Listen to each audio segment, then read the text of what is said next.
As a female leader, I've encountered many barriers over the years, often self-induced by myself, and sometimes the environment really didn't foster the type of space that allowed me to really be or operate as my highest self. So one way to really improve upon that or overcome some of these barriers is creating balance.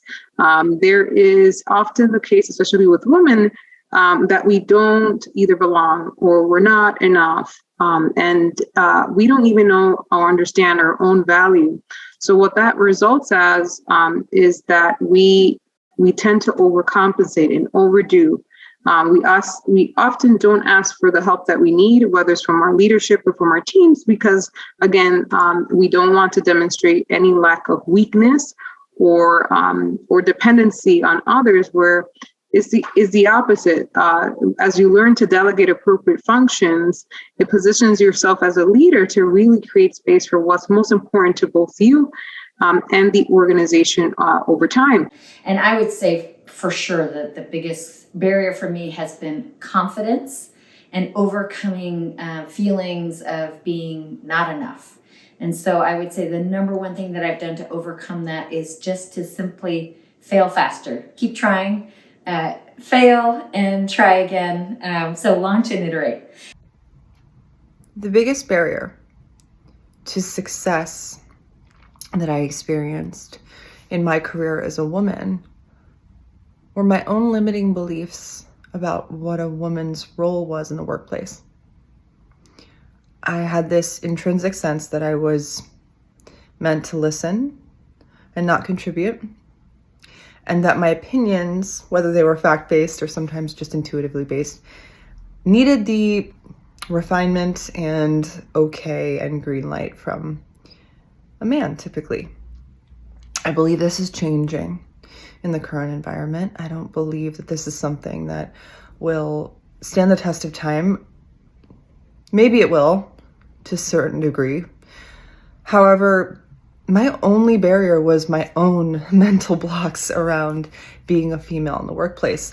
Once removed, once I decided to step into my power and to voice my opinions and to, for lack of a better word, and this sounds cheesy, let my light shine in the workplace, as soon as I allowed myself to do that, I had no barriers. It was just a mental flip. I decide my worth. I determine my value. I get to ask for what I need. I can share what I want. And I can be wrong. I can ask for advice. I can be okay with failure. There are no limits to what I can do.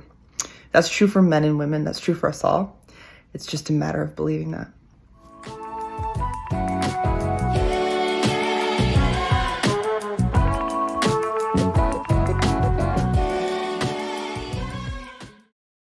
For companies and C-suites to better support women in the workplace, I think it starts from your entry-level positions, making sure you have people coming in the door that represent the equal mix that's out there. So your hiring practices really need to be in line to make sure you're giving everybody a fair shot at the opportunity. Once they're in the company, promotions and escalations into management, it really takes a solid look at your management layers up to your C-suite, to your board of directors, to see that there's equal representation and that you're going to have every voice at the table. And that's just good for business. And I think that the biggest thing is that organizations just need to do the work, which means digging in and making structural changes.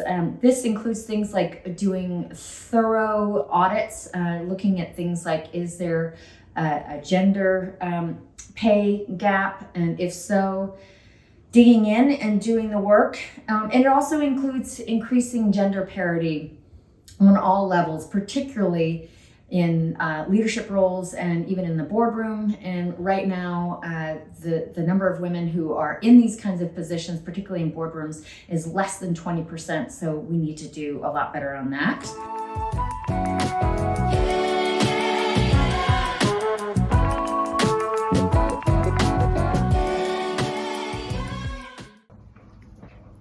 What I believe corporate environments could do to provide pay and incentive for their employees, whether they're men or women, is as a stake in the company. What I mean by that is some incentive that has to do with the growth of any business.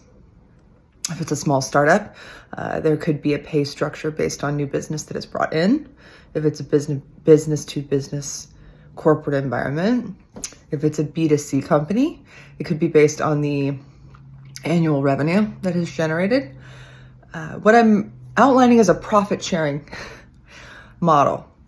What this does is it gives every employee, whether they're just beginning at entry level or the C-suite, incentive to perform, because the better the business does, the better they do, and there's a direct correlation.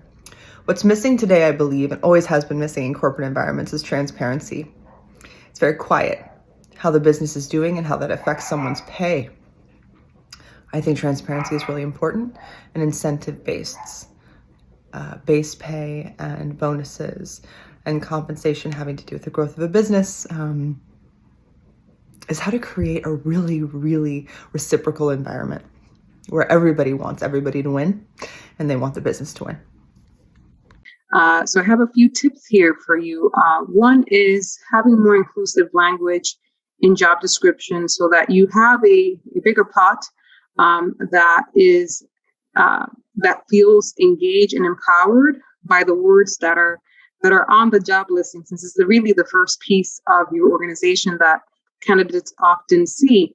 And making the job description much more goal-oriented versus listing just roles and responsibilities, so that instead of candidates potentially thinking that they may not be enough for all the well-known reasons that we know that exist in disparities within genders, race, and ethnicity, by making it more goal-oriented, you're level setting what their starting point is versus what they're able to demonstrate as part of the jump function. So very much suggest making specific goals, really being clear in your job description. And lastly, but certainly not least, investing in training and development. This could be anything from inspirational leadership to executive training to one-on-one engagement with management. And that requires folks to be in a place of self-awareness, right? For leaders to be able to conduct this level of effort in performance review and performance assessment and monitoring with their employees, regardless of the level of their management or titles within your organization. It's important that we diversify and be as inclusive as possible as relates to who's sitting in your board meetings or who's sitting and leaning into the table, as we say. But it's also very important to enable and facilitate the appropriate resources that these women and men need to be and act at their highest level or capacity. Remember to invest time in understanding your staff's superpower so that you too are in a position of leveraging their greatest skills and their talents and really having a meaningful impact beyond their career, but just in their life in general. One of the key things that they can really drill down into is the idea of psychological safety. And that's been shown to be the number one factor in high-performing teams, is that there's a high level of psychological safety.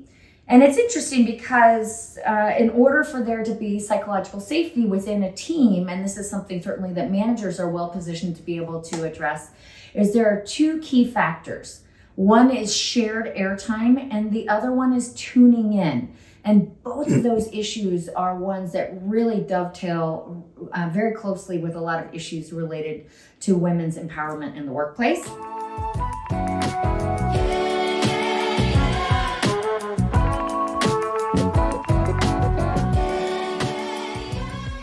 Well, the number one thing is understand your value.